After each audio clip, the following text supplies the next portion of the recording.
was like a minute and a half left, and it just like went just like that. So yeah, tarot, shadow at work, workbook and journal. Okay, now I got this off Amazon. I'm not getting paid for it. I just wanted to let you know the kind of things that I do. It's very difficult. I found to get a decent shadow workbook. For me personally, because of how deep some things go, I can sit there and write a ton of questions for shadow work.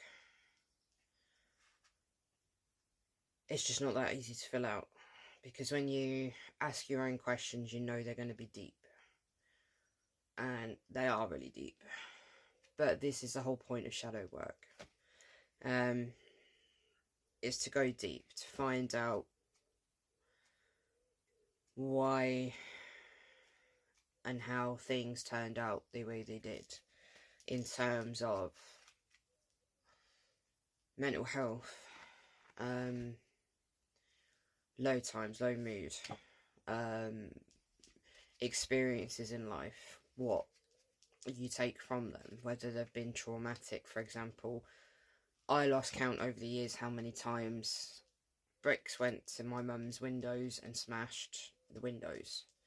I've lost count how many times the council then had to come out and come put boards up until they could get the windows replaced. Same with the door, the front door. It got that normalised. I didn't see them as trauma, so I can tell you how many times it happened, because it was just something that happened a lot. So yeah, that kind of thing, because you know they things like that, they do cause an issue within your brain. They do cause trauma. Some people, a lot of people, just like me, they don't see things like that as trauma, because it's like it becomes a normalised situation. It's just expected. Again, simple things like that. You know, certain things that I've encountered to do with my brother. I'm not going to say what they are. But they were scary. There were some scary times. Those times are trauma. And you know they're trauma.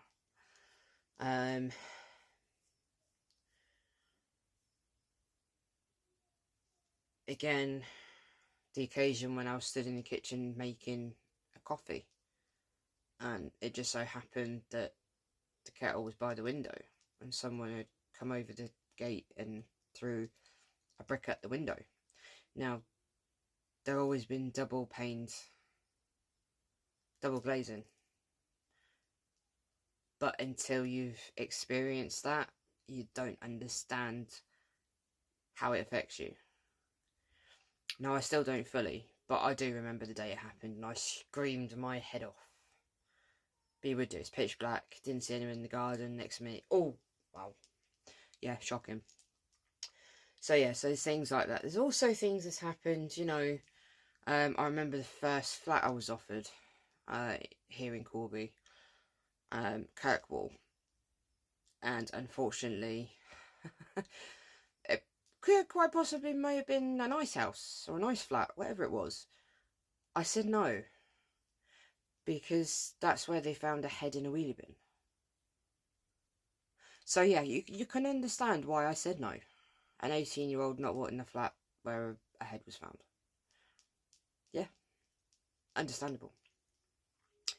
That area within Shire, we used to have what was the Arran Way estate, which is pretty much kind of there but not there. They knocked most of it out because of the amount of trouble through that area for years and years.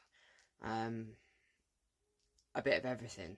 It was all changed. I did live up that way, in that estate at one stage, but it wasn't. It was more like the outskirts of the part that was the troublesome side. I didn't last there long because I was pretty much living at work at that stage. That was when I was a chef. Needless to say, this is one of the reasons why I don't like, well, the main reason I don't like cooking anymore. Wasn't what I went in for, ended up doing it. I said basically lived at the job, got fed up of cooking. So I don't really like it, even though I have to.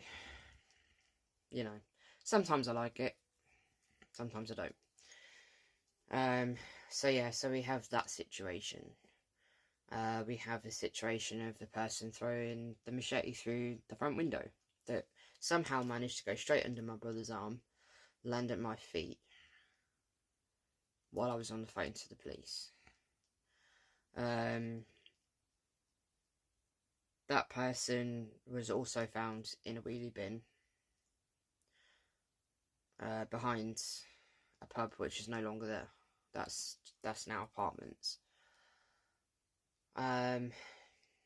So yeah, there's a lot of things that can go to lead to trauma. It's basically what I'm saying. But even at that point, and still to now, the machete through the window, I can't really see it as it being a trauma related issue. It's a difficult one, I know. So yeah, there's a lot to work through, a lot. And then obviously being on security for what, 19 years, you know, you see a lot, you hear a lot.